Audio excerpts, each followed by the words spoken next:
No more fucking around. It's Wild Style Radio. Wild Style Radio. Stand up and shout.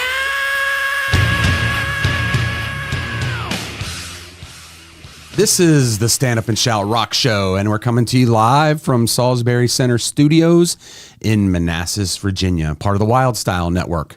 What's up, my friend? Welcome back and happy anniversary. Thank you. Upcoming anniversary. Upcoming, yep. It's still a few days away, but celebrated early. Yes, you did. You came back from sailing the Aegean Sea.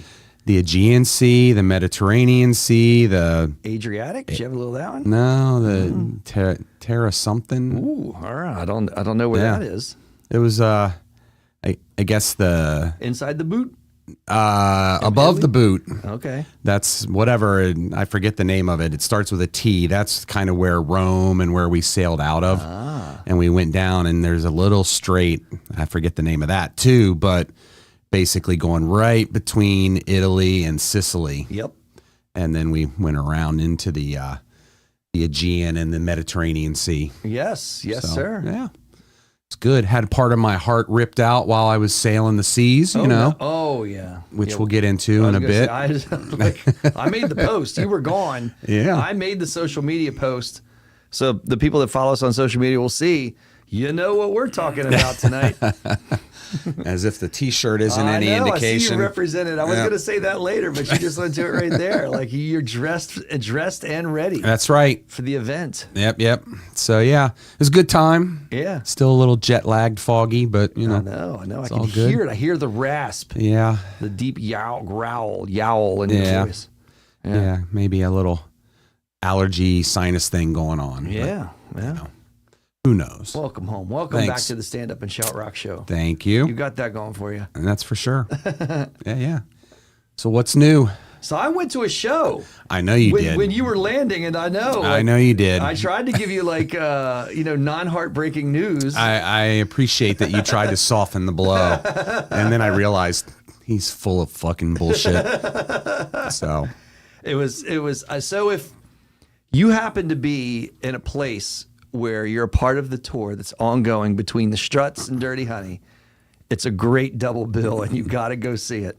It was an amazing show between two amazing bands, and I feel like there's really kind of a theme because we're going to do some heavy happenings and some news coming up. Yeah. It's almost like there's a lot of frontman talk tonight.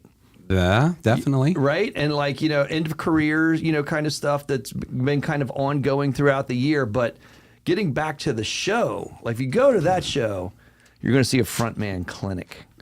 Two strong and just beast frontmen. They're average.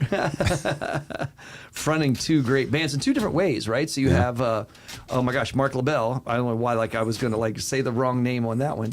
But Mark LaBelle on Dirty Honey. Sorry, darling, I'm saying to my girlfriend who watches that guy with continuous hearts popping out of her head every second that guy's on stage with just a power voice. Dirty Honey, we've talked about them a million times. Yeah. Power sound, and they're just you've seen them live a lot. Yeah. I've seen them live a lot. Never seen a bad Dirty Honey show ever. Despite what you said on Sunday night. I did. I tried to soften the blow. Yeah. How was the new tune? I heard they're playing some new stuff. It was great. It just falls in line. They have a great classic. We've talked about that. What is classic rock? What is hard rock? Classic hard rock and classic rock sound, both. And I say in the vein, really, those two acts, because I'll get to the Struts too, they're both glam rock acts. And we've talked about this with glam metal and glam rock, that we like it, and there's parts of it that we don't like, and there's a lot of people that don't like it, and a lot of people that chastise it. But there are definitely phases and eras of glam metal that are way better than others. Sure. And Dirty Honey harkens to the best era of it, which I don't know if they're glam bands necessarily, but it feels a lot like AC/DC, and it feels a lot like Aerosmith to me. Oh, absolutely. Yeah. Dirty Honey for sure. Exactly. And less... Little Zeppelin. Yes. Yeah. A true classic feel to it versus, kind of like a Poison or a Warrant sound. If you're Poison and Warrant fans, no, nothing against you or nothing against them, by saying that, but that definitely had a pop component to it that's not as prevalent in Dirty Honey's sound. Right. Although they're very melodic and, like I said, just a fantastic singer.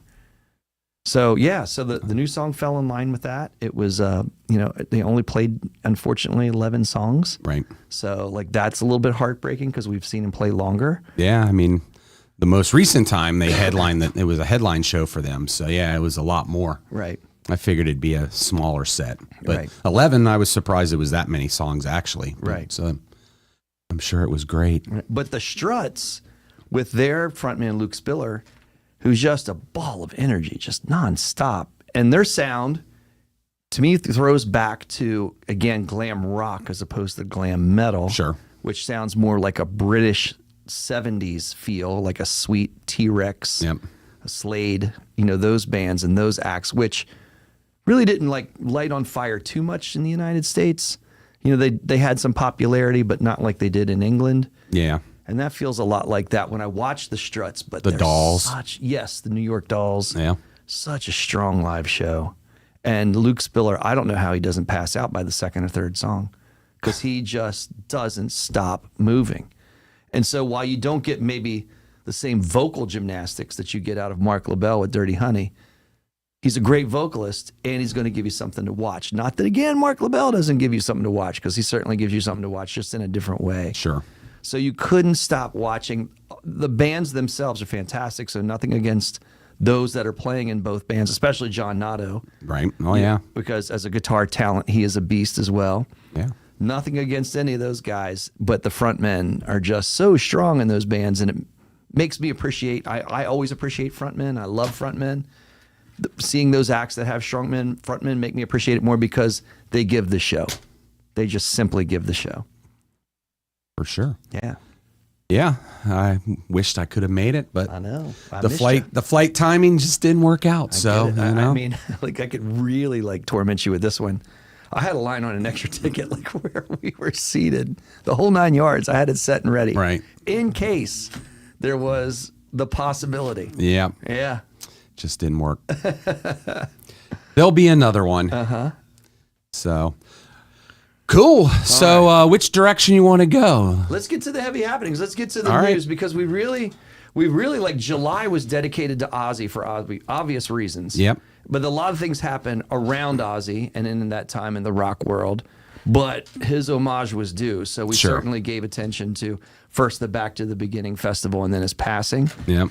And then we talked about some underrated rock acts. So in that, we almost haven't gotten to some news in a good 6 weeks. Yeah, there's a few things happening, right? Yeah, in the rock world. So we call that heavy happenings if you're new to listening to us or hearing us. So we would talk about some recent heavy happenings here in August of 2025. All right. All right, we got Ethan manning the show There right it now. is. And Ethan's you're gonna throw up the slide so we know what we're talking about. There it is. At least I'll pretend I know what I'm talking about. A little rockin' skeletal. All right, let's hit the first one. Heavy happenings. Baby. So this was huge news, great news. Uh-huh. It was a little bit surprising to me when I heard this because, I drive into work in the morning. I always throw on Sirius XM, usually listening to the Boneyard. I just happened to flip up to Octane and Shannon Guns was hosting. Sure. And she's like, hey, not that I want you to turn off our channel, but if you want to go up to Howard 100, there might be some Boneyard, Octane type news happening. Sure. So flipped it up, and Lars was on Howard Stern show. Right. And I guess Howard came out of his vacation to do this live. Yep. And so he figured they were announcing, because the rumors have been circulating that they're going to be potentially doing a residency at the Sphere in Vegas. Yes. And so I'm like, I figure this is where they're going to announce that. But instead, they announced that at the end of this, and actually I think it's next Monday, it kicks off, that Metallica is getting their own Sirius XM channel. It's amazing, isn't it? Yeah. It's amazing. So I love that, by the way, I'm going to give you all the credit for heavy happenings. This is your news era. We are embracing so much thrash metal talk in these conversations. So I could come out of the gate and say that, but you and I definitely remember a time when Metallica was popular with metalheads and was not played anywhere on the radio. Correct. Had no rock video, and where thrash metal was really a fringe rock listened to. Sure. Like it was out of the box. And even there was glam metal was more popular at the time, to bring that back up and talk about glam metal again.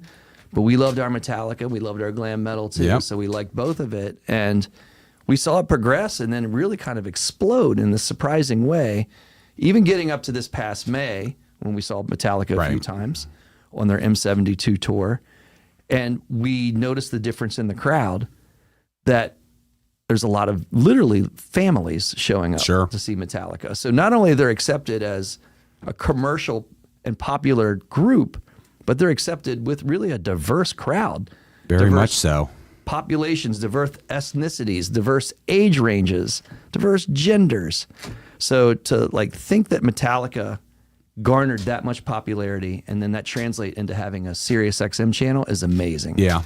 Yeah. And they were 3 full albums in with a huge underground following that was crossing over, before alternative became the cliche word. They were alternative. And like we've talked about some of our friends that were more into punk, that were kind of sneaking the Metallica because that wasn't necessarily punk back then. That wasn't cool either. Like even the punk kids thought it was dirty and stupid. Yeah. But so they built that huge cult following and had a ton of fans.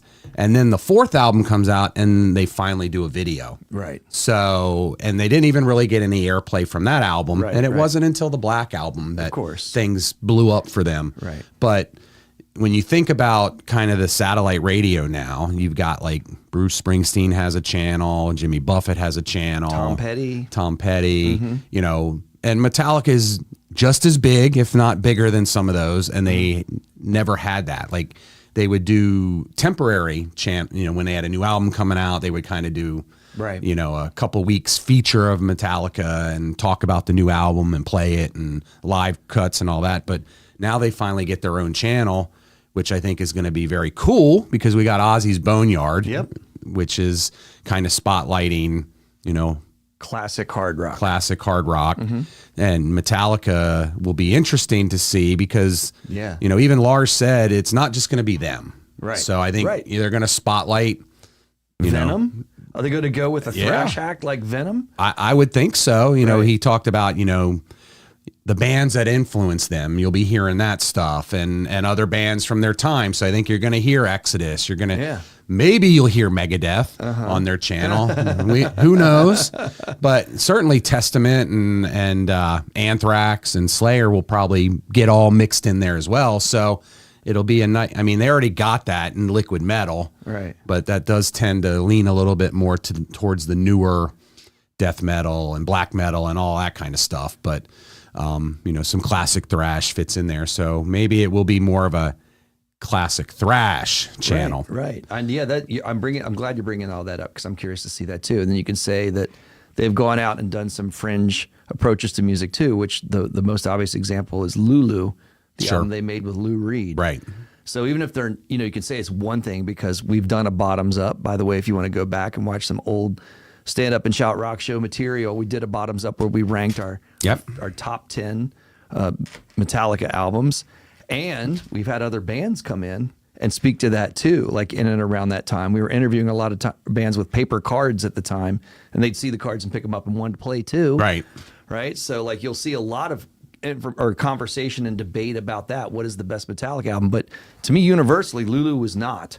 That was like at the bottom of the barrel, like each and every time, no matter who was coming in and talking. Right. So even if they don't play Lulu songs, they're going to play Lou Reed because they talk about Lou Reed as an influence. Yeah. And what's that channel going to be? Yeah. So I'm looking forward to it. It's something else to listen to and driving in the commute and such. But a couple other things that I thought were interesting in that interview. So obviously, and Howard Stern brought it up, the Super Bowl, which we've talked about that. The Super Bowl and the halftime show and the rock bands that have played there and, who's due. Right. And Howard was like, you guys, it's your time. Absolutely. And the thing I hadn't thought about that he mentioned is the Super Bowl this year is at Levi Stadium. Oh yeah, in San Francisco. Exactly, yes. So I know. he was like really kind of lobbying for it, and I'm like, they haven't announced it yet. So Right. who knows? Maybe we're gonna get a little bit of live rock back in the halftime show this year. Would love to see it, and they've proven that they can draw a stadium-sized audience. So they're one of the few stadium acts, rock acts, that's still around. And just to know that and to think that, thinking back on the history when we first started listening to Metallica, Yep. I never would have dreamed that they would have been a stadium act, Right. in a million years, and drawing in moms and kids to listen to the stuff that their dads listen to. Yep. But they're not going to go. Their dads listen to a lot of other stuff, right? They're Sure. not going to go to those shows, and we certainly see a lot of dads in those shows where there's a lot of dudes, Right. not too many other types, that are in there. So, yeah, so they proved it. They've proved it all year long that they can draw a crowd. So bring them out, bring them to the Super Bowl. Yep. This is, and they're not getting any younger either. Right, right. And well, that's the other thing we've talked about, that we've had some Super Bowl acts that went out past their prime, and that's unfortunate. Right. Would have been great to see the Who there 30 years ago. Sure. But we saw them when we saw them, and they weren't at They their weren't peak. too stellar. Right. Yeah. Right. Yeah. So a little bit of going on there in the Metallica camp, and there's still the talk that they're going to be doing a residency probably sometime in late 2026 at the Sphere in At the Vegas. Sphere. That's gonna be a So, pricey ticket, baby. It'll be a pricey ticket. May have to figure out a way to get to it. Yeah. So Yeah. cool. Cool. All right. Hit the next one. Kicking off with some thrash, but moving to a Did you hear about this one? strange topic. I did hear about this. I did see this because this was basically released today. This Yep. news. So this is hot off the press. It is, This very has much not so. Waited 6 weeks, but I'll let you introduce it. Go ahead. Yeah, so little piece that came out on Livewire today is saying that the 3 of the 4 members of Jane's Addiction are in the studio Right. and working on some material, Right. but without the voice. Right. Without Perry Farrell. So It's stunning. Like, and it's not only the voice, and we're talking about frontmen. We're talking about frontmen Right. with Dirty Honey, and we're talking about them with the Struts and the value of a frontman, right? And like, great frontman is going to make a great show and also going to make a great song. That's Perry Farrell. So, what does Jane's Addiction not only sound like, but what do they look like without Perry Farrell? Because he's Right. such a strong presence in everything they do on stage, including even his wife is one of the side dancers that comes out and performs very risque burlesque type stuff Right. while the show typically goes on. And that's happened for years and years and years. Maybe that has alienated the band and like put them off to Perry Farrell as Eric Avery and Dave Navarro and oh my gosh, why did I blank out on the drummer? Stephen Perkins. Yeah, Stephen Perkins. Like, as they seem to be, I don't know. Maybe they just had enough. Maybe even with the dancers. sure. Like, I don't know. I'm speculating on that. Well, I mean, obviously there was the blow up on stage, Sure. and the little fracas, purse slapping match, whatever you want to call it, that It was happened. Dave Navarro. Yeah, which The kind punch. of fractured everything. Right. And but yeah, what started out, I guess, a couple of days ago on social media was Dave Navarro.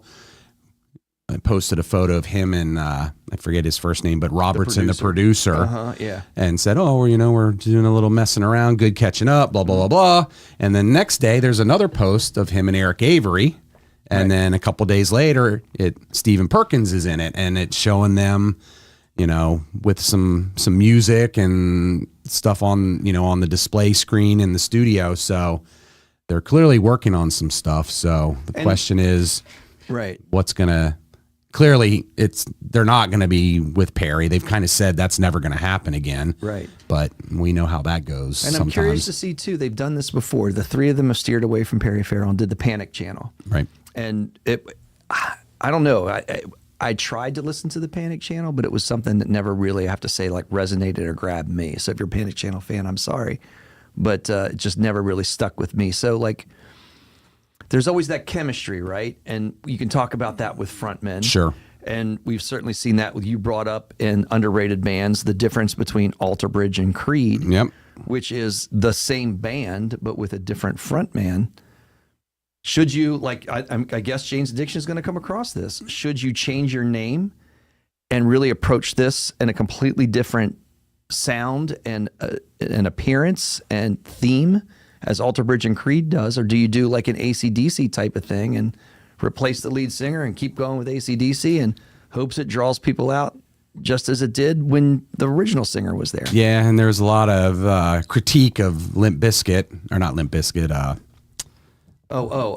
Linkin Park. Linkin Park for It's okay. I carrying on. Yes. And, you know, and it's kind of the same. I don't know. I mean, it's not going to be Jane's Addiction without Perry Farrell. Right. So it probably needs to be something different. And they probably would want to break away from that too if that's what they're doing. Right. So we never did a what are the odds on this. I mean, when I figured that punch hit, that was the punch that ended it all. Yeah. And that was like a tragic ending to an amazing band. Yep. I don't know how I feel about this, but I guess it's to be seen. Like, I don't know how I feel like about another singer coming in to replace Perry Farrell because he's such a strong presence in that band. Yeah. How do you do that? And unless you do something like the Panic Channel and you call it something with a different name and then have a completely different approach. I agree. Yeah. I don't know. Time will tell. For sure. This is the first of many probable conversations unless it totally fades. By the way, the other thing I didn't realize that Jane's Addiction, I think one was released right before The Punch and then after The Punch has released 2 songs. Right. And have you listened to those? I listened to the first one. I don't think I have listened to the second one that came out. I have not listened to either. I was not aware of that until I heard all of this news. And how did they slide out 2 songs and that not make news? Yeah. You would think, you know, everything that happened would have spotlighted it more. Right. But they had released that because they talked about, you know, because they had to take a break for whatever reason on the tour. And then they got back to it. Right. And so that one song was put out because it was stuff they had been working on. Right. And so listen to that and, you know, it was a decent tune. But the second one, it's like, I guess they weren't going to put much fanfare behind it because of what happened. Maybe they built it to, fuck it, we'll throw it out there and see what sticks. I don't know. I mean, I was very surprised to read that. And I had because, a lot of times we get alerts and different ways that we get alerts through our electronics now. It's not like necessarily having it to be advertised over radio like they did back in the old days. Right. There was nothing that I ever received. And I'm pretty astute on my alerts. Sure. Have them or hanging out at the record store talking to the people that exactly were being told, hey, this album's coming out. Yeah. That kind of stuff. None of it. Yeah. Yeah. Very strange. I know. So I don't know whether or not to call it exciting news or not. It's perplexing news. Yeah, I would say, it's certainly perplexing but intriguing to see what comes of it. And, or if they're just, getting together, jamming and putting some stuff down on tape. Sure. So cool. All right. Well, third item. This is a little way back. It is a little bit way back. Not necessarily fresh news, but like I said, it gave a little caveat. Right. Yeah, we posted stuff on social media about this because I think this is fascinating. Yeah. So, I mean, we did have some discussion, I think, on one of the episodes about Josh Freese being released from Foo Fighters. Yes. And then all of a sudden, the speculation was, well, who's going to replace him? And they've got some tour dates in Japan that I think are the only dates on the calendar for this year. So you're like, well, somebody's going to have to play drums, and they recorded a new tune. And obviously that was all Dave Grohl. He played the drums and did what he often does when creating some Foo Fighters stuff. Right. And then it came out that basically Foo Fighters and Nine Inch Nails worked a drummer trade. They did a little switcheroo. Yeah. And Lou's not up here, but in the swinger world, they call that the old switcheroo. Like, who saw that coming? Right? No. So first of all, we talk about Josh Freese a lot. So, that's the easy name. So, I'm going to go now to the next name, who is now the drummer of the Foo Fighters. Do you say Elin or Island, Ruben? I would say Elin, maybe. Because I would say E-N, right? Except because it's spelled similarly and they slid in the L. So that's what I go with Elin also. Right. All right. So, crazy enough, I've seen both of these guys with Nine Inch Nails.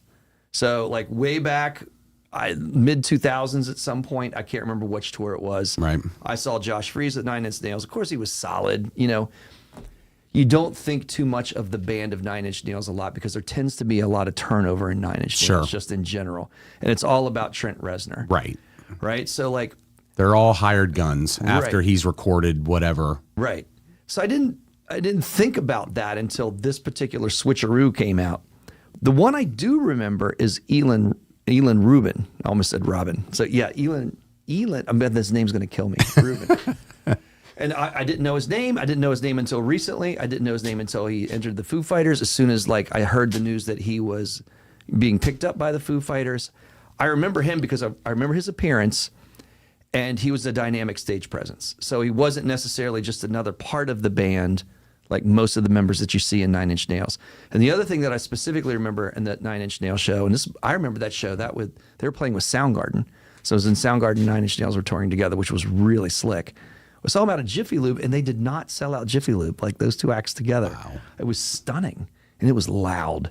That was one of the loudest shows I've ever seen. It's kind of like another side piece to that.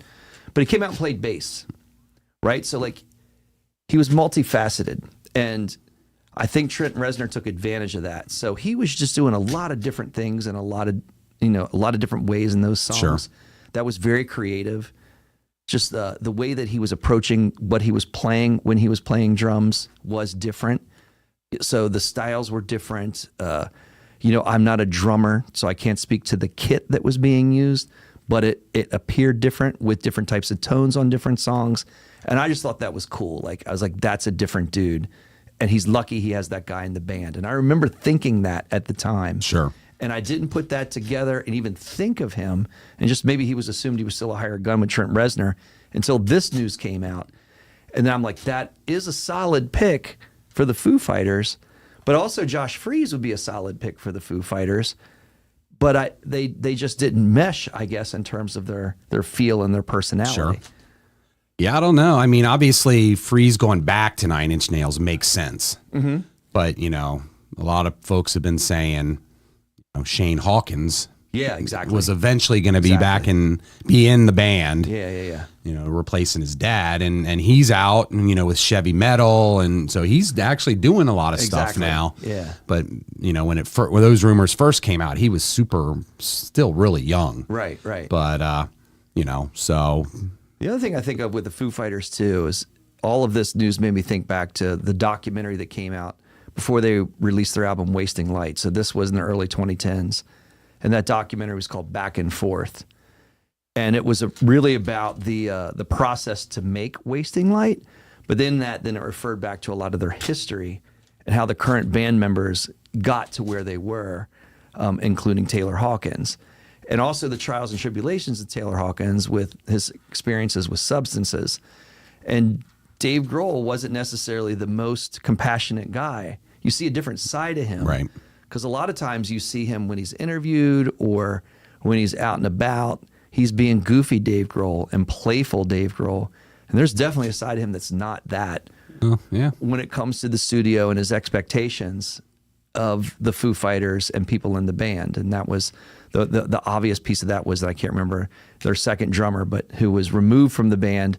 That was, oh my gosh, their second album, The Color and the Shape. Sorry about that. I am just my brain is not focused right now. So with The Color and the Shape and Dave Grohl going back and re-recording all of those tracks, and that ultimately led to that drummer leaving, very disdainfully. So there's definite expectations that he has, to me, not only of the percussion parts, but of all parts within that band.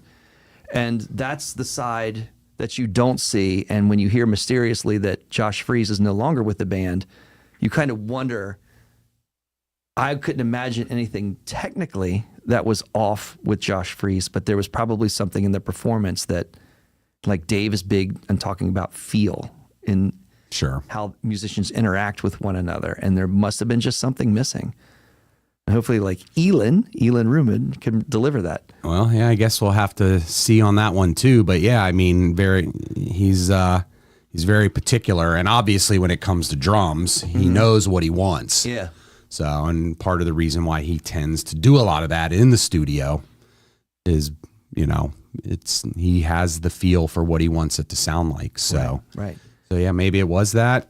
I don't know. Maybe it was something else, personality related as well. Who knows? And we have 4 upcoming Foo Fighter shows in the Far East. So over towards Indonesia, Australia, New Guinea, like in that area of the world, and we'll see how those four shows go. Like to me, I guess they're guinea pig shows. You can make it there, you can come back and do a tour somewhere else. Sure. But for whatever reason, he's starting there in a very small sphere. And then maybe that's it, just feeling that out and seeing, what happens. Right. Very soon, like in another month or two. Yep. Yeah. So I'm excited for that. Like I said, I've seen Elin Rubin play, and I've seen him play with Nine Inch Nails, and he was memorable. So I think of that too. But there's other variables that are going to go into the longevity of he being with the Foo Fighters. Right. All right, here we go. I'm just going to shut up. I'm going to kick back. So here we go, Ethan. Yeah. This is when Jeff stops talking. Yeah. So our final heavy happening. You saved the best for last. That's right. We did save the best for last. And it happened while I was on my cruise. But yes, I still got the news. Of course you did. And I'll just say, say, we're like Darth Vader. You probably felt a strange disturbance in the Force. You didn't know what was happening, but something was off. Yeah, the Vic hairs on the back of my neck were starting to tingle. Yes, but yeah, so it came out that Megadeth has decided. We've talked about it, right? They're working on their 17th album, and it was due to be coming out. And so they announced that, yep, this will be the final Megadeth album. Yeah. And we'll be doing a global farewell tour starting in 2026. And then that's it. That's it. Who knew? Right? Like, who saw this coming? Yeah, well, I didn't. Right? Right? For sure. The Sick, the Dead, and the Dying was a beast of an album. It was. Had huge, popular response. Yeah. I mean, and Dystopia, the one before that, was phenomenal too. Yeah. And they've maintained their thrash roots. Yeah. So, I was never wavered. Except for Risk. They got a little experimental. That's true. Very true. But, I just expected, this was going to be another album. I was hoping there'd be a headline tour because on the Sick, the Dying, the Dead tour, they were opening for bands, be it Five Finger Death Punch or others. That was terrible. Yeah, but we did not like that. No, we did not. So I'm like, is this a game? Yeah. Because, but does Dave Mustaine play games? Not usually. Right. But, he had the issue with his hand where he couldn't play guitar for a while. Right. Had to do some extensive PT and rehab to get back to playing guitar. And he's had throat cancer. So maybe there's something else that is just not going to be shared. And that, that's why this is, or are they doing this is our farewell tour. And then, actually, now we're going to do another one. Yeah. Are they going to play that game? And and that's not something I would expect out of him. And, I always kind of, thought he was of the mindset that I'm going to play till I'm dead. Right.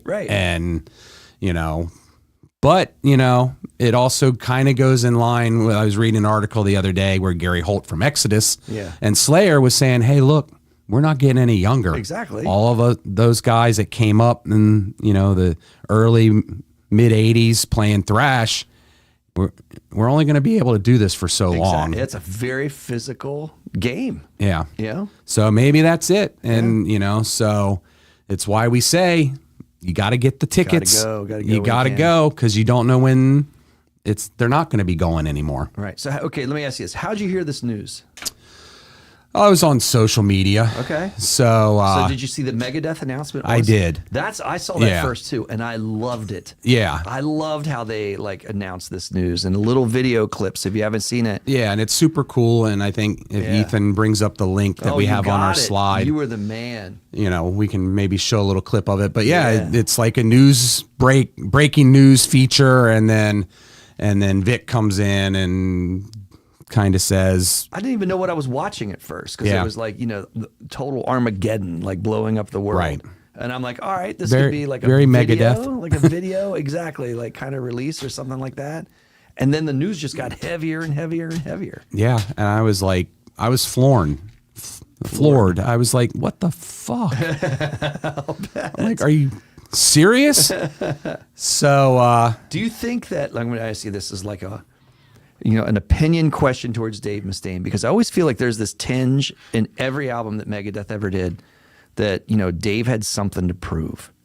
And you could say that like in other words, like he was burned by Metallica. Like that's the original, like kind of root of that, right?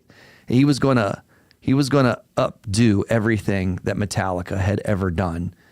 And you kind of look at that and that fierceness, that came in that hunger and drive that would cause them to really just keep writing aggressive music, which was great. Yeah. Do you think it's kind of like, because Dee Snider kind of said that with We're Not Gonna Take It and Stay Hungry and, a lot of his classic stuff. He's like, I'm just content now, like in older age. I could never write a record like that because I don't have anything, I'm not angry anymore. You think Dave is just maybe happier in life and he doesn't have anything to prove? Well, I think you see things, you read things and see interviews and stuff, and obviously he's got family and grown kids now, grandchildren. He seems very happy. Yeah, they're into making wine and that kind of stuff, but the stuff that's coming out, it's Megadeth, it's angry, it's got the same themes and storylines and all of that. Megadeth, like we're talking about that. It's been maintained through and through. Right. I don't know. I mean, to me, and maybe it's just because it's coming on the heels of the Back to the Beginning and Ozzy passing away and kind of knowing, his history with some health issues, that maybe there's just something else that isn't going to allow him to keep playing. Because we talked about Metallica earlier, and we talk about Metallica's popularity and a diverse crowd that they draw in. But if we've done Would You Rathers with a lot of different people, and especially if you're, they're musicians that have come here in the Salisbury Center, people like out on the street, and we've thrown that up like in our social media and also in our podcast. We do the Would You Rather listen to Megadeth or Metallica, and it seems like any person that is a musician or is inclined to like really have their roots in metal always answers with Megadeth. Yeah. So like in terms of like not having anything to prove, he may not have a Sirius XM channel, but he's proved more to those people that is his core audience. Where like I see you in Metallica's core audience, and I saw you struggle at some of the more recent Metallica shows with the people that, had a harder time listening to some of the songs that Metallica was playing from their older material. Yeah, I don't think Megadeth has, a Tout Le Monde is probably the closest thing to Nothing Else Matters. Right. And, that's still a really good tune. Right. But I wouldn't necessarily see if Dave Mustaine had written Nothing Else Matters, I don't think that they would play that at every single show all the time. Exactly. And, So in that way, he's kind of won. He's kind of, and if you look at your core audience, he's maintained that integrity. I think, a lot of people want to ding on him, and the Metallica D-heads that want to say, whoa, Metallica's a bigger band. And it's like, well, they sold their soul a little bit to become they did. Yeah. As soon as they connected with Bob Rock, they knew what they were doing. Right. And the Black Album was the Black Album. And I don't think wasn't really thrash. Per se. I agree. But then it got even more, with Load and Reload, they went in a completely different direction. Right. And I don't think they've ever necessarily recovered completely. Like things have been heavier. Right. Death Magnetic had a couple good tunes on it. They love that all of their albums after Load and Reload have tended to be 2 or 3 songs, and that's it. Right. Just a lot of filler, in my opinion. Yeah. Where you take Dystopia or Sick, the Dying, and the Dead, and there's like maybe one dog on each of those albums. Right. And the rest of them are just... So yeah, he's maintained his integrity. He's maintained what he was about. Right. And... Have they had the commercial success that Metallica has? Not necessarily, but he's still a millionaire a billion times over. Part of the big four. Yep. We would not say that, and that's kind of interesting that you're bringing that up, because our last conversation was about underrated bands. And so, it's hard to define what you say, a band is that should deserve more. And so, like I said, in terms of Dave Mustaine, chip on his shoulder, something to prove, I think it was always that, to some degree, that competition with Metallica, right? And seeing Metallica mushroom into what they did. So he's going to walk away, like I said, with the integrity of the core crowd, Right. being a part of the big four, and then financially independent. That's any musician's dream. Well, and I mean, as you know, we've talked about kind of the greedy tendency, right? You know, they fucked him over a couple different times. Right. You know, Yep, obviously they booted him out of the band Right. and blamed it all on his alcohol abuse, although the band was Alcoholica. Right. Was their, you know, Right. they were being called that. They all had the same issues. Right. And Dave even talked about this in the some kind of monster where he's like, look, he's like, you know, you guys kicked me out. You didn't say, hey, Dave, Right. we want you to go to rehab Right. or we're going to kick you out. Right. You just kicked me out. Right. And, you know, I had to live with people driving past me on the street and rolling down the window and going, Metallica, you know, so obviously that built that chip. Right. Not to mention, you know, he was pissed off. He goes kicked out of the band, but, Right. you know, and then they became this huge success, and, you know, Megadeth wasn't quite as successful commercially. Right. So yeah, I mean, I think there was that, and that had drove and fueled him, and you know, but like I said, he's carried it through and maintained his integrity. So Yeah. I don't think he has anything to prove anymore. Exactly. So like that if you're there and you don't want to write that next album because you might not have that same drive, Sure. you know, that pushed you in that direction, and you're older, like you're saying, the bands are getting older, and you had a successful run, then you can kind of look up and say it's time to retire. Right. And I do appreciate, you know, the statements that he has been making about retiring on a high note. Sure. Music, no pun intended. Right. You know, but we've seen a lot of different types of rock acts leaving the scene over the last year. We talked about Jane's Addiction as one of the worst examples on how to end your career. And it really almost detracts from the work of your art to end in a dopey way like Jane's Addiction did. Yeah. So I think that that's going to maintain all the integrity of Metallica and the music that they produced by ending in a very strong way. Sure. Well, and we had the same conversation about Pearl Jam, right? Right. With Dark Matter, and they Exactly. said this might be the last album, and we're Right. like, okay, well, it's a great album, but you know, you're Right. going to go out on a high note, or you know, when you still maybe have something to give, Right. and you know, but yeah, I mean, 40 years. I'm interested to see where they're going to be touring and the types of environments that they're going to be touring in. Are they going to go for more stadiums or the sheds, you know, so Right. to speak, you know, like an outdoor larger venue? Are they going to stick to smaller venues? Like, how are they going to choose where they're going to tour for their final tour? Sure. And I'm assuming they're going to end in San Francisco. I would imagine so, for sure. And Are you going to talk me into like a Motley Crue kind of situation? We're going to end up in San Francisco, like for the last Megadeth show? I don't know. It'll be at least one show, hopefully, in this area. You know, and there's some stuff that, you know, Testament's getting ready to release another album. Anthrax is getting ready to release a new album. So hopefully it's a killer bill Right. of great thrash bands, and they're in the headlining spot, and you know, we'll see. Yeah. Yeah, but are you okay? I'm fine. You missed all that. Lou just walked in. I did. Sorry, Kevin, I didn't know you guys started. I was waiting for John's big ass to come stroll through here. I guess Ethan just snuck in either before me or behind me. it was funny. Like when this news was released, we're talking about Megadeth's last album and last tour, Yeah, and he was in Greece. I said, I can tell. I can hear it in his voice. right. He's alcoholic right now. I posted that in our social media. I'm like, Yeah. I know what we're talking about next go around. I Yeah, know who's that was talking. like as blatant as Ozzy dying. We knew what the topic was going to Yep. Yep. Yeah. be. Did you shed a tear when you found out? No, I was like, my reaction was, what the fuck? Yeah, Because I'm like, not what I would have expected to be hearing. But yeah, Sure. yeah, crazy. I mean, Dave Mustaine's Dave Mustaine. When he sets his mind to it, he just does it. Like, and there's no yeah, compromising. He commits fully. the thing that's going to be a little bit disappointing is, the second thought I had is, well, they need to reconcile with Ellefson. Yeah, I was wondering about that too. But he is just running off at the mouth. Yeah. Every chance he gets about just trashing Dave. I'm like, and I don't know why. Right. Because it is weird. The whole situation was created by what he did. Right.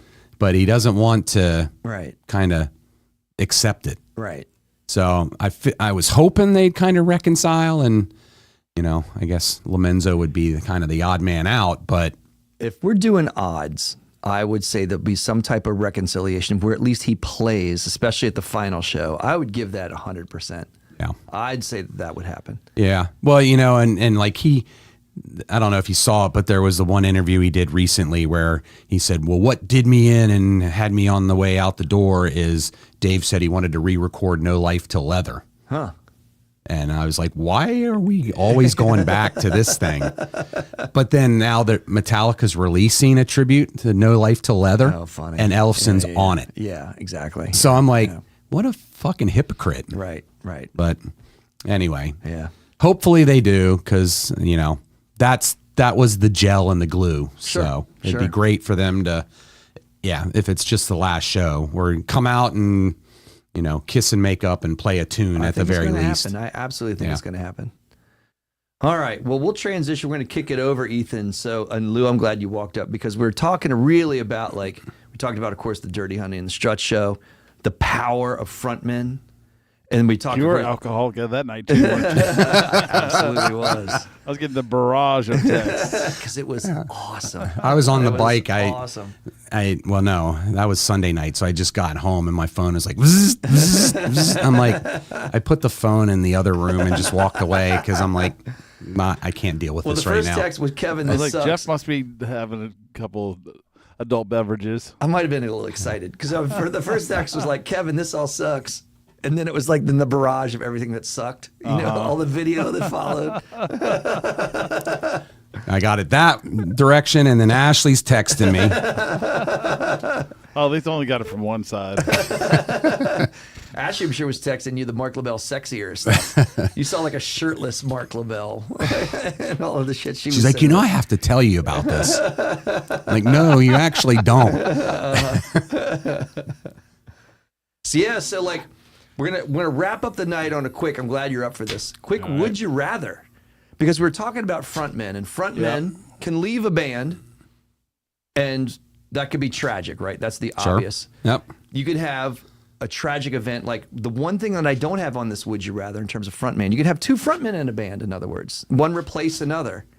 And the tragic example, that's like an Alice in Chains, right? Yeah. Like so, that question is not on this. Would you rather?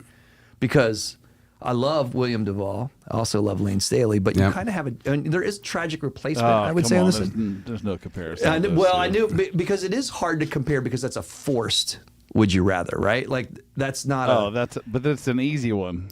For you, it's easy, but Lane Staley is one of the best singers of all time. There's no compare. I know it's going to be an easy one. William Devane Duvall is he's Devane in my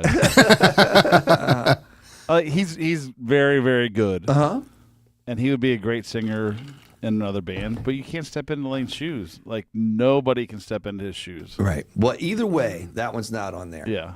So I left that off the list. Now I do have another, because if you could have a tragic replacement and then still have a stellar career then afterwards, right? Kind of reinvent the band. Yeah. So that's it. So like these are just 5 quick would you rathers, since we talked so much about. You could have done the Mother Love Bone, since he stepped out and essentially Pearl Jam. Pearl Jam is. I think it's more than the front man though. Yeah, you got a lot of other players in that one. But maybe that's a different Who'd You Rather. Exactly. Yeah. All right. So tragedy edition. I feel like these would you rathers are kind of obvious, but then special. And a heartfelt stand up and shout.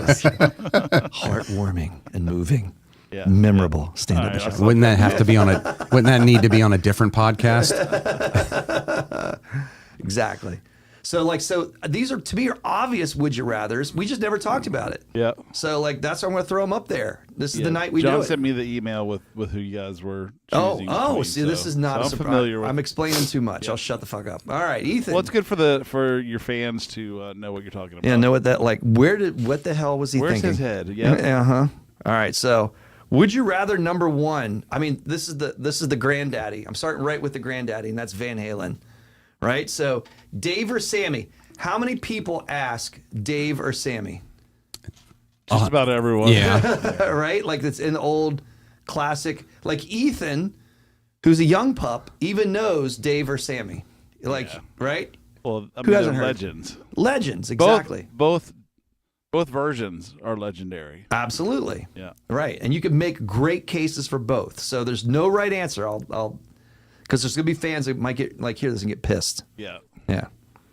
All right, you want to go? You want to go with your call? It's a no-brainer, dude. Oh wow, It's all right. David Lee Roth. Oh, all the way. Yeah, I look. It's a no-brainer for me too. Controversy. I'm going to commit to. I Dave. mean, I love Sammy, but I the love Sammy, classic Van Halen, the first is six David albums. Lee Roth. Yeah. Right. I mean, like Pete Evick's not here. I can hear Pete like rolling over right now and Oh, yeah. exploding. People be bursting into the studio. Well, it's just around the corner, maybe. Are you on the Dave train? I am. Yeah. Yeah.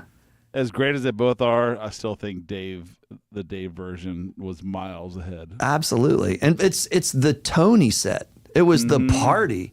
That was the party to be at, man. Like when Dave brought that, and we felt that with 70-year-old Dave. Yep. At the I Embry just Rock saw another Festival. clip. Did you see the Mark Striegel put another clip of him up? Oh, I did not. It was just as good. Right. From one of the solo shows he's doing now. Right. That was another one where I was blasting off texts. It was like, holy shit. Like, I can't believe what he's playing right now and the power of old raw Van Halen. And Dave delivered. Yeah.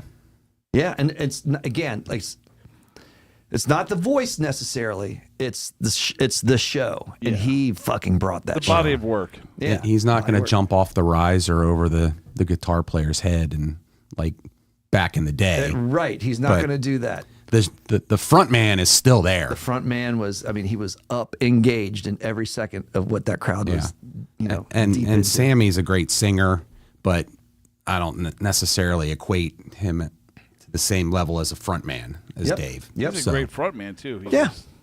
Yeah. He's just not Dave.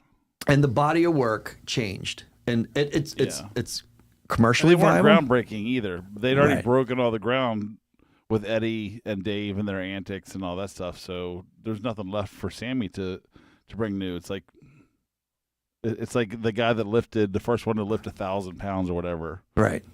So you lifted 1,001. Right, Like, right. It's not as big of a deal. It seems Right. like Yeah. Damn, that was nicely agreeable. for now. Yeah, that was surprisingly agreeable. All right, so another behemoth, and this is brought about by tragedy, but two great bodies of work. I'm glad you used that line, bodies of work. AC/DC with Bon Scott, the Bon Scott version of AC/DC, or the Brian Johnson version of AC/DC. I want to let you. That go. is a tough one. It is a tough one. Because I feel like the Bon Scott version was so much cooler, Yeah, but the Brian Johnson version was better. yeah, Like, yeah. As far as just like the body of work, Uh-huh. I think I'd have to go with Brian Johnson. You're going with Brian Johnson. Yeah. Kevin was like purring like a cat. I don't know about the body of work.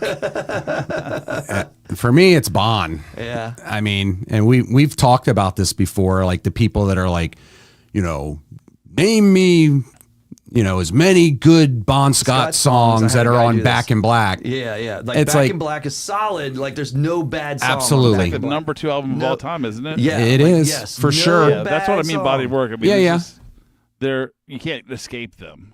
Yeah. After he took over, you can't get away from them. Yeah, I mean, And I do think they were probably better with Bon. It's just such a short time, and I don't know. Yeah. Well, I lean more towards Bon. Dirty Deeds. Love it. Highway to Hell.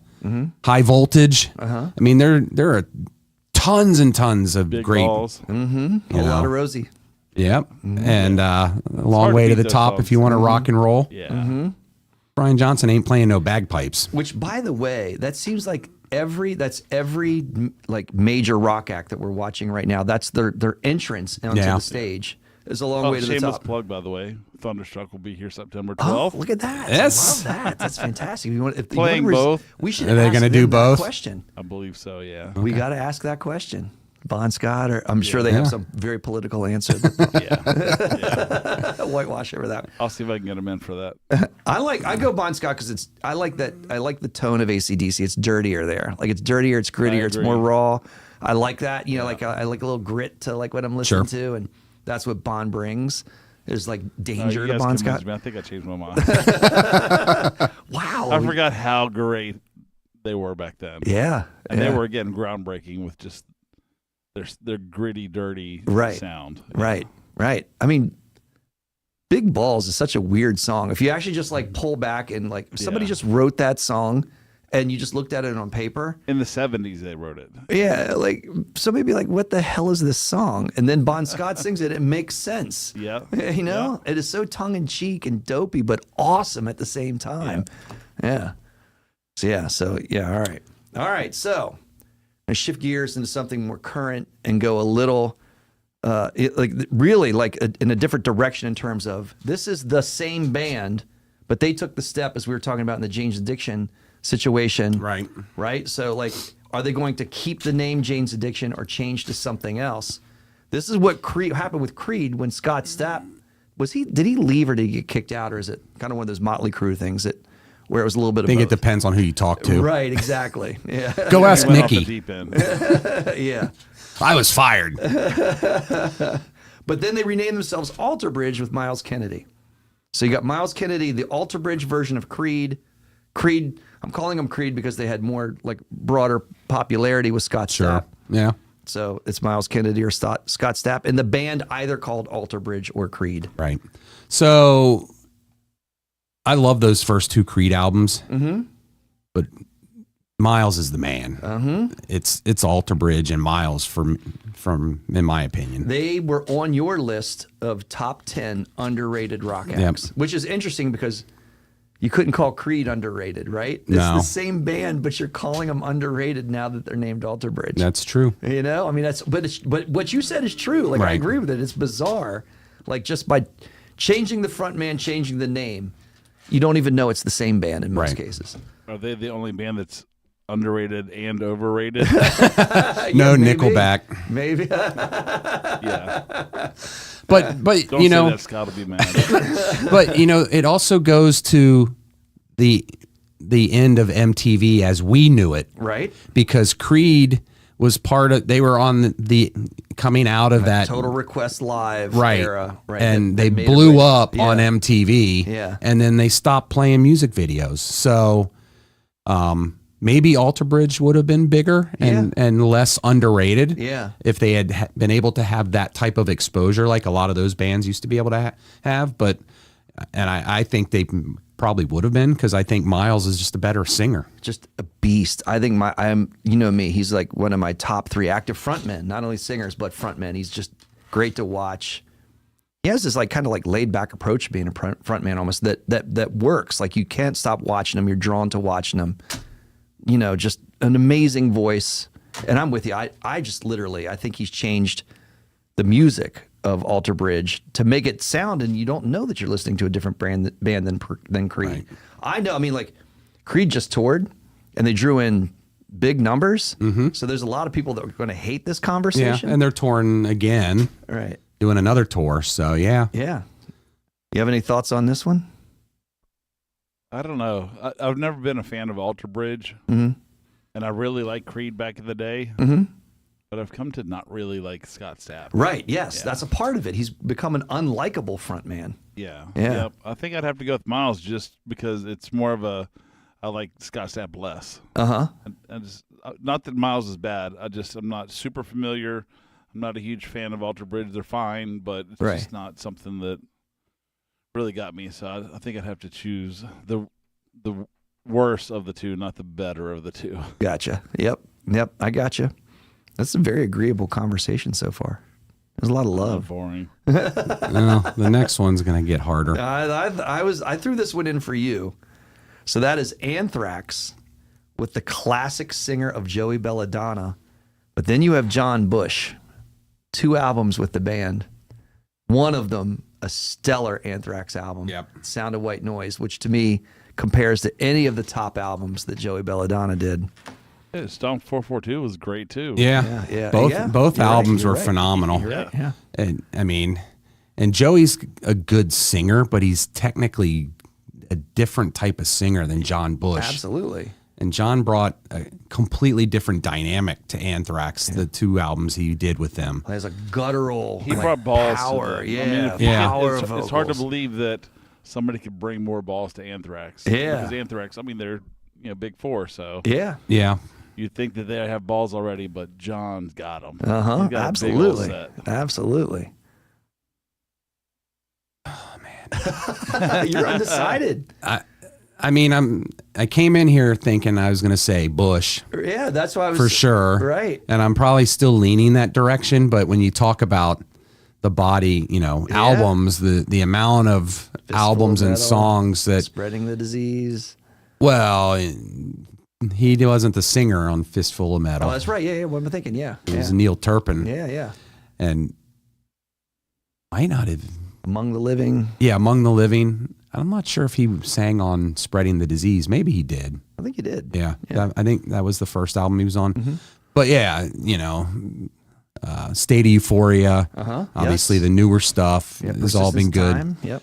And and he played the drums on I'm the Man. That's right. That's very, very right. There's that. He was turntables too, right? He was doing a little turntable work on that. Yeah. So I mean, I just think because John is better singer, and like you said, Lou brought the balls to the band. Yeah. So I'll lean that way. Wow. Are you leaning that way too? Yeah. I see. I saw you were nodding. Yes, you were agreeable. Yeah. I mean, the thing's tough for me is because I just think about us as teenagers when all that stuff came out. And, and they were the shit on MTV. And it was, Joey was there front and center for all that stuff. Yeah. And that's what I think of as Anthrax.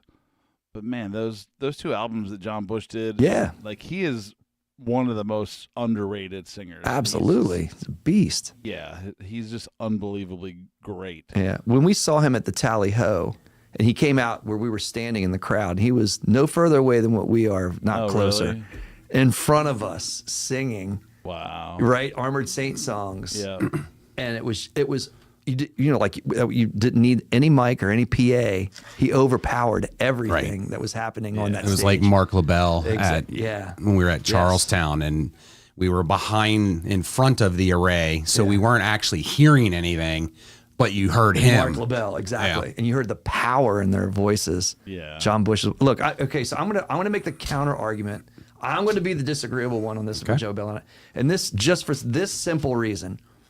If I'd want to see Anthrax now, like when we just saw him in Back to the Beginning, I am happy that I saw the Joey Belladonna version.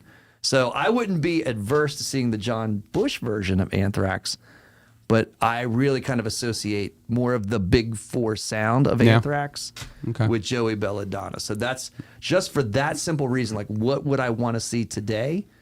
I'm going to stay with Joey Belladonna. Well, and what is it? I think it's like the 20th anniversary of Sound of White Noise. Yeah. And Bush is doing a tour where he's performing the 2 albums. Yeah. Just those 2 albums. Yeah.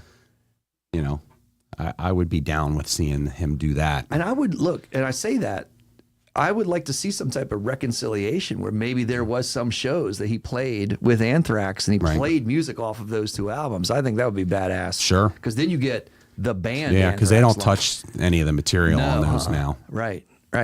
Yeah. That's still a sore spot for Joey. Right. No. Oh, yeah, we would hate this conversation, huh? All right, final one. Black Sabbath ending with Ozzy. And I thought that this was going to be your struggle. It is. I threw this one in for you. I think this is my Kevin slide. With Ronnie James Dio or Ozzy Osbourne. I knew this was going to be impossible for him. It's tough for me, but Kevin. How? Well, I'm not sure. This is It's, Sophie's choice for sure. yeah, and I'm not sure it's that tough for me. But I mean, I love Ronnie. And the Heaven and Hell album and Mob Rules were killer. Right. But again, I don't know, and I guess I'm kind of being a little hypocritical because I just said I was leaning towards John Bush. But, Ozzy was Black Sabbath. And he had all of that before they booted him. Right. And then, Ronnie was in and then out and then back in very briefly at the end. I just think it's Ozzy. Yeah. If we're talking about Sabbath, it's Ozzy. Now, if we're going to talk about all of Sabbath and the Ozzy solo albums, that's interesting. And Dio and albums versus the and Ozzy Rainbow albums? and Sabbath. That's interesting. That's going to be a little bit harder decision to make. I didn't think about that. But if we're talking about just Black Sabbath, I labeled the slide Black Sabbath, but I didn't label it full body of work from either frontman. That's a different take. yeah, because I love the Ozzy solo stuff, especially the first couple albums. Absolutely. But the first 3 Dio albums are just out of this world. Yeah. And obviously the stuff he did with Rainbow was classic. So that would be a much harder decision. I probably would lean towards Dio in that Very direction. Surprised. Yeah.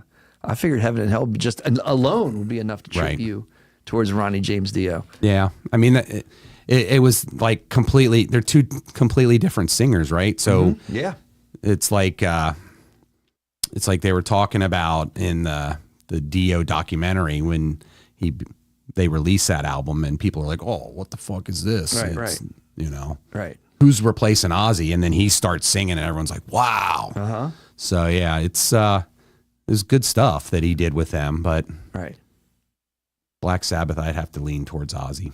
Look, I'm gonna lean towards Ozzy also, just for the same reason that I was leaning towards Bon Scott and David Lee Roth. He brings the party.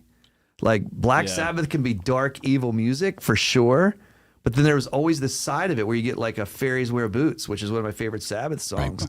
Holy party song, right? Yeah. That's not necessarily Ozzy's body of work, like as a solo artist with something like Flying High Again, but like somehow he took a band that invented heavy metal, you could say that, right? Arguably, and in a dark, mimicking horror kind of way, and then threw in some debauchery that was fun and exciting. So for the tone, I'm going with the tone, right? That unique tone that he was able to set as a frontman in Black Sabbath. And Sharon, he's the Prince of fucking darkness. Exactly. No bubbles. No bubbles for that guy. Yeah. So this one I think I'm going to throw you off. Oh, all right. Yep. So I feel like Ozzy, like, the man, But if I think about me as a teenager, my formative years, Dio was like one of my favorite, like top 5 as a teenager. So back then I would have picked Dio. Now, also because I wasn't as into Ozzy back then, as I started really getting more into him with like when Zach came on board and stuff, and then started getting back into You mean the older Damon stuff. didn't play The Ultimate Sin about 6,000 times in your ear? He did. Maybe that's what it was that annoyed me. I don't know. But I think I'm gonna throw a wild card. Ray Gillen.